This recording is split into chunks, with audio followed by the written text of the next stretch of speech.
let's talk about some simple and tiny study habits that can help you become good at math. Hi, my name's Han. I went to Columbia University and I majored in math and engineering. Based on my rough calculation, I have studied math for over 7,500 hours. And these 5 tiny habits that I'm going to share with you have made a huge difference in my studying and helped me get good grades in some of the toughest class at Columbia. So I'm pretty sure they can help you too. The last habit is also my secret studying tip that I can ace all my math exams. So make sure to watch until the end. And let's just get into it. The first one is take 10 minutes every day to memorize all the basics, like equations, functions, definitions, rules, or even arithmetics. So in my opinion, in math, memorization is kind of unnecessary because you can prove everything. If you really want to, you don't even have to memorize 1 + 1 = 2 because there are literally 162 pages of proofs to prove that. But in math studying, memorization does have a very important role because it can save you time. So if you want to become good at math, you kind of need to be very familiar with all the basic things so that when you see a question, you can just be very quick and recognize all the basic things and use all those tools without needing to think about it too hard. This way, you can truly focus on the complicated questions and the problem solvings so you don't have to spend time to think about the basics that you can just memorize. If this is like the core concept or the core definitions that the entire chapter is based on, that you know it's gonna be show up in basically most of your questions, just take a little bit of time to memorize that. If you're learning about a new concept at the first time, I do always recommend you to understand it first. For each question you got wrong, write a little note of why you made the mistake. So if you get a question wrong, don't get sad because all the questions you did wrong are gold. It's way more valuable to identify your blind spot and learn from your mistakes than always keep trying to learn more stuff. So during college, I used iPad to do all the studying. Whenever I got something wrong on my homework, quizzes, or practice exams, I would take a screenshot of that question and copy and paste in a separate notebook, which I called the mistake notebook. I always made sure to write the correct answer next to it, and if it's not clear, I will write a note to explain why I made the mistake. Each question doesn't take me that long, just take me a couple minutes. But this habit not only helped me to learn from my mistake immediately, but also before my exams, I can just review everything in this one notebook. That just saved me so much time. I actually started doing this back in middle school through high school, but back then, I was actually physically cutting all the papers and then glue it to a separate notebook. Now, I do think that takes too much time and maybe not the best move to cut all your papers. If you don't use an iPad, I recommend having a system to mark and collect all the questions you did wrong. You can just put a sticky note and marking it and make sure to collect all your papers, like putting them in a folder.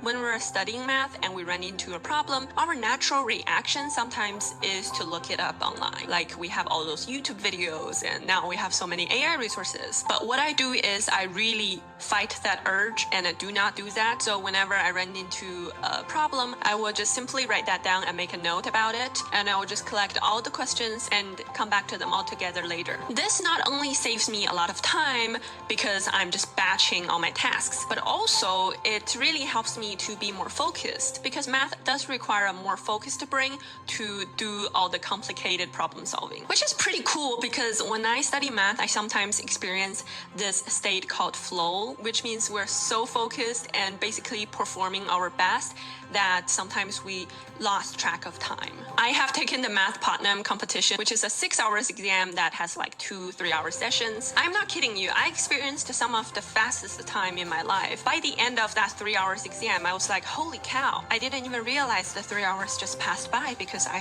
felt like I just started working on the questions. So start building the habit of a very focused study session. And one thing that has helped me so much is to listen focus music while I'm studying.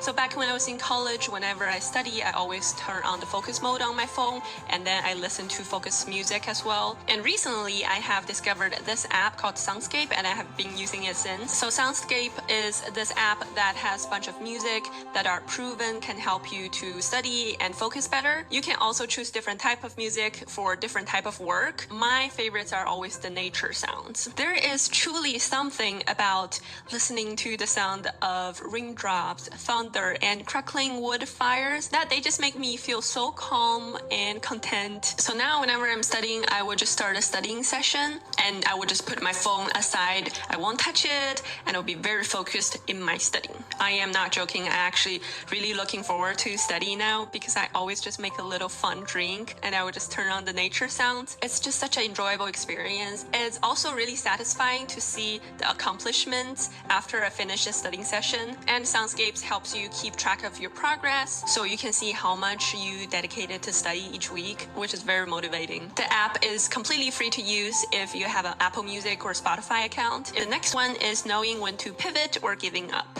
So whenever I do a math question, I always try hard to solve it by myself first, but I never linger on one single question for too long because our time is precious. And if we spend way too much time on one single question and still get it wrong, that can be an extremely negative experience. Math is already difficult enough. We don't have to make it harder for ourselves. So if I don't know how to do a question or I know I'm nowhere near close to cracking the answer, I would just mark it down and make sure to ask someone later, like a friend or my teacher. While you're waiting for someone to get back to you, you can just move on to the next question. What really matters is that eventually you know how to do this question. No matter how you absorb the information, it doesn't always have to be you personally cracked it the first time you try it. So we can distribute our time more efficiently and also have a better experience with math.